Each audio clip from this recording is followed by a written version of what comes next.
Il était une fois en ce mercredi 26 octobre 2016, exceptionnellement mercredi car on ne pourra pas tourner dimanche en raison de notre emploi du temps, une émission spéciale sur le démantèlement de la jungle de Calais.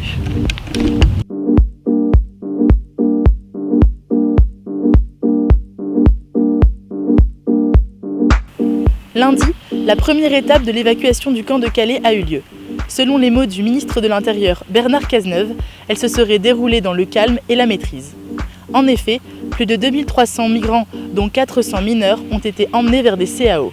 L'évacuation a été particulièrement rapide et selon la préfecture, en ce mercredi, la jungle serait vide. Celle-ci s'engage à présent au nettoyage progressif du camp, avec dans un premier temps l'utilisation de petits engins mécaniques afin de ne pas choquer en rasant les cabanes dans lesquelles les réfugiés ont vécu de nombreux mois. Ce mercredi 26 octobre, des incendies se sont déclarés dans la jungle de Calais. Ils ont commencé hier et se sont poursuivis toute cette nuit. Une bonbonne de gaz a explosé, faisant un blessé léger. Les pompiers, accompagnés par les CRS, ont réussi à maîtriser les flammes. La préfète Fabienne Bouchot s'est exprimée sur l'événement en disant, je cite, « Cela fait partie des traditions de la population migrante de détruire leurs habitats avant de partir. » Et on reprend avec l'émission Quotidien du 24 octobre, jour du démantèlement de la jungle de Calais. Hugo Clément, reporter pour l'émission, est allé sur place pour couvrir l'événement. Et il semble avoir été le seul à remarquer un détail plutôt troublant. En effet, des bâches ont été installées sur les sièges dans les bus utilisés par les migrants. Cherchant une réponse à cet acte, il a contacté le gouvernement ainsi que les compagnies de bus. Les deux se renvoient l'appareil. Malgré l'angoisse liée au démantèlement du bidonville, les bus envoyés dans toute la France contenant les réfugiés ont parfois reçu un soutien chaleureux à leur arrivée dans les villes contenant les centres d'accueil et d'orientation. À Paris, une manifestation en faveur des réfugiés de Calais a eu lieu. Les manifestants portaient des banderoles sur lesquelles on pouvait lire « Un seul grand projet, liberté de circulation et d'organisation, soutien aux exilés de Calais ». Dans la ville d'Arras également, les réfugiés ont été accueillis par des applaudissements à leur descente du bus. Le démantèlement de la jungle de Calais a été traité de manière différente selon les médias étrangers, nous explique Libération.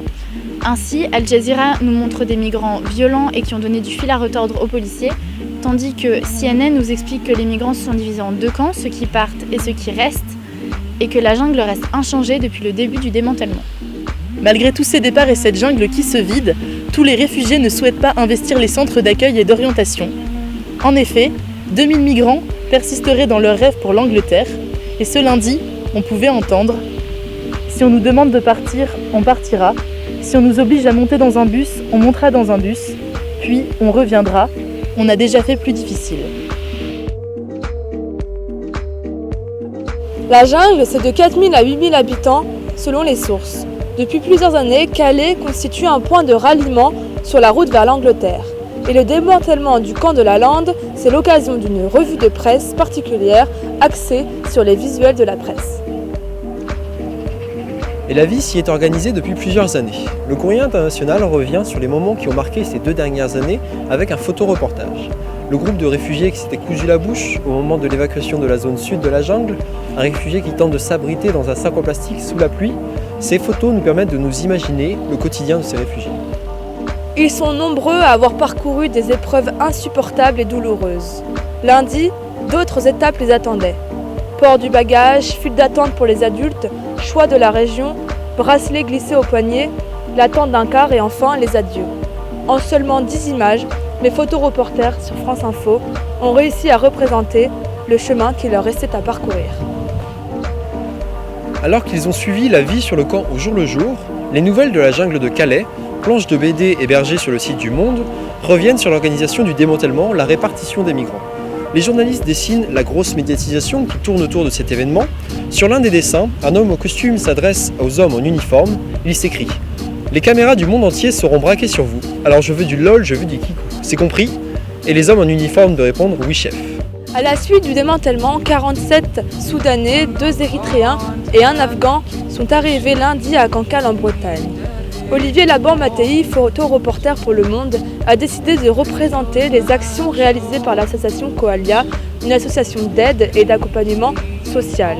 Sur une des photos, on peut apercevoir Pierre-Yves Mailleux, le maire de Cancale, montrer la position géographique de sa commune à un réfugié soudanais. Sur une autre photo, le chef de service de l'association explique les règles de vie du centre d'accueil et d'orientation dans lequel ils vont résider. Installés, les réfugiés peuvent enfin se reposer, investir leur nouvelle chambre et profiter du confort après des mois dans la jungle. Enfin, on les voit découvrir les rues de leur nouvelle ville.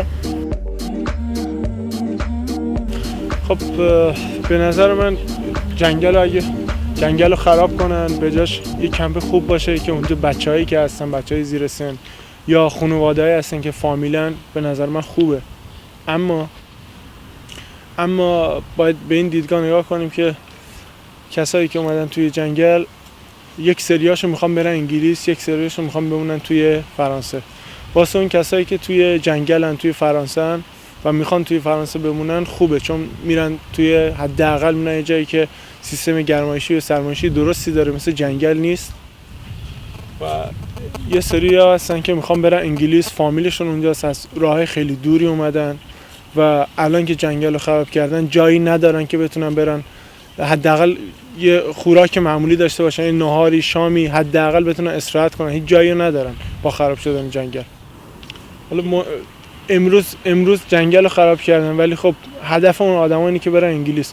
شما جنگل رو خراب کنی ولی هدف اونا رو نمیتونی خراب کنی. So because as we know that the jungle, the situation is very dure. So there are some thousands of people that they was living in a bad condition, in a bad situation.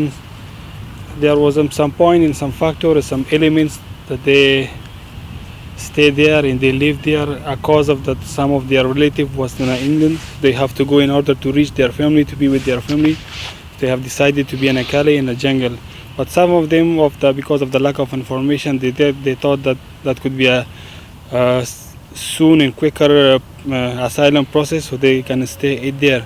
But if we take overall the look of the jungle, it's really hard to live there because there is no any first aid or something that as a normal person you can live there. So based on this, when the jungle, they try to vacation the jungle, so now has the government promise that they're gonna do some better condition for the refugee in the other city or another will. So we hope that could be true and the people will find a better place in a good situation once they go and once they transfer to the other city. Et c'est la fin de l'histoire de cette semaine. Retrouvez toutes les références sur le site de la Pause Actu et on vous dit à la semaine prochaine.